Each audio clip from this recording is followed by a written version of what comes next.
Sveiki prisijungę prie Valstybinės mokesčių inspekcijos YouTube kanalo.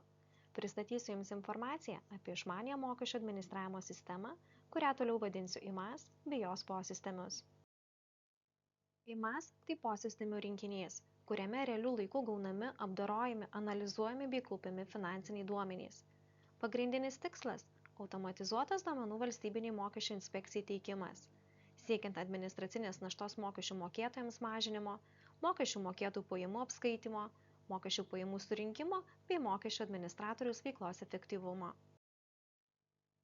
Taigi, IMAS sudaryta iš tokių tarpusavėje susijusių posistemių: ISAF elektroninių sąskaitų faktūrų posistemė, IVAS elektroninių važtaraščių posistemė, IAPS nuotolinių apskaitos paslaugų smulkiam verslui posistemė, ISAFT standartizuotų apskaitos duomenų kaupimo ir tvarkymų posistemė, IECA išmanių kasos aparatų posistemė.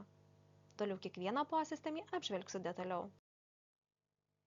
ISAF posistemis naudojamas PVM sąskaitų faktūrų registrų teikimui Valstybiniai mokesčių inspekcijai.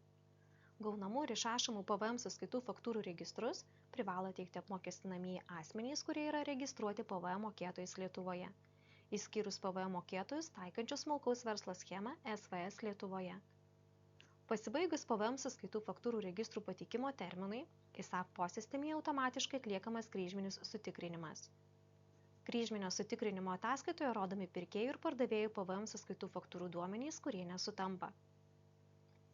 ISAF posistemyje galima užsakyti preliminarią PVM deklaraciją formą FR0600 bei prekių teikimo į kitas ES valstybės narės ataskaitą formą FR0564.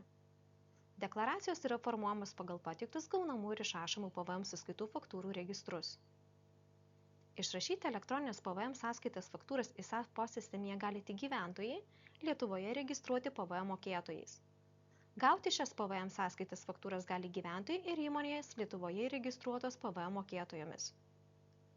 Naudodamiesi ISAF posistemių gyventojai, vykdantys individualią veiklą, gali išrašyti elektroninės sąskaitas faktūras, o gauti gali tiek gyventojai vykdantys individualią veiklą, tiek ir įmonės registruotas PVM mokėtojomis Lietuvoje. Sąskaitų faktūrų išrašymo gavimo paslauga gali naudotis tik Lietuvoje registruoti mokesčių mokėtojai. Taip pat IMAS sistemoje galima pasitikrinti Lietuvos ir kitų ES valstybių narių PVM mokėtojų kodų galiojimą. Dar vienas posistemis tai IVAS, kuriame teikiami važtaraščių bei kitų krovinių gabenimo dokumentų duomenys. Jame krovinių vežimui taip pat galima išrašyti, perduoti ir naudoti elektroninius važtaraščius. Pateikti vežėjų užsakymą vežti bei vežėjų priimti arba atmesti užsakymą. Išrašyti elektroninį važtaraštį pateikto užsakymo pagrindu, o važtaraščio pagrindu išrašyti elektroninę PVM sąskaitą faktūrą. Taip pat patvirtinti, kad krovinys priimtas vežti ir ar perduotas gavėjui, o gavėjui patvirtinti krovinio gavimą. Svarbu paminėti, kad tuo atveju, kai neveikia IVAS, reikia naudotis atsarginę važtaraščių duomenų teikimo sistema AVAS. Toliau aptarsiu apskaitos paslaugų smulkiam verslui posistemį IAPS. Tai supaprastintas elektroninis individualios veiklos apskaitos vedimas, skirtas gyventojams vykdantiems individualią veiklą pagal pažymą ar įsigijusiems verslo liudijimą. Naudojant šio posistemio galima išrašyti elektroninės sąskaitas faktūras. Taip pat svarbu, kad į IAPS suvesti duomenys automatiškai perkeliami į metinę pajamų mokesčio deklaraciją GPM 311. Preliminariai apskaičiuojamos mokėtinos gyventojų pajamų mokesčio, valstybinio socialinio draudimo ir privalomos sveikatos draudimo įmokų sumos.